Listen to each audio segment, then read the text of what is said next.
మనం ఆ కేవ్స్ దగ్గరికి వెళ్ళాలి అంటే ఈ స్టెప్స్ అన్ని దిగి వెళ్ళాలి. ఇవి ఆల్మోస్ట్ 200 to 250 స్టెప్స్ ఉన్నాయి. ఇప్పుడు ఈ స్టెప్స్ దిగి ఆ కేవ్స్ దగ్గరికి వెళ్ళి అక్కడ కలుసుకుందాం.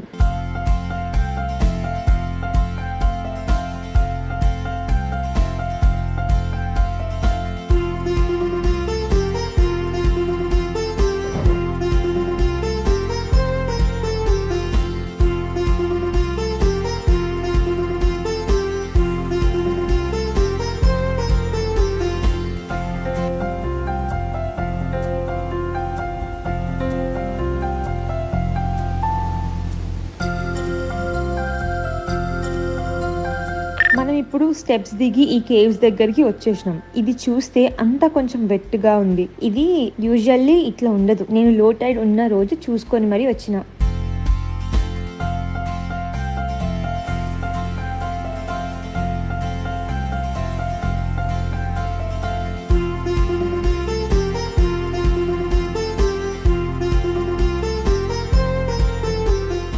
నేను ఇలా లో టెస్ట్ లో రావడం వల్ల నేను కింది దాకా రాగలిగాను అండ్ ఇక్కడ నిల్చొని ఇంత మంచి బ్యూటిఫుల్ వ్యూ ని ఎంజాయ్ చేయగలుగుతున్నాను.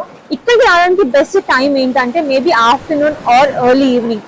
దాని తర్వాత వస్తే అయితే మేబీ వాటర్ వేవ్స్ అనేది చాలా హెవీగా ఉండడం వల్ల మీరు ఈ వ్యూస్ ని మిస్ అవుతారేమో. కాకపోతే ఎర్లీ ఈవినింగ్ ఆర్ ఆఫ్టర్నూన్ వస్తే మీరు ఇంత మంచి వ్యూస్ ని మీరు ఇక్కడ కూర్చొని ఎంజాయ్ చేయగలుగుతారు.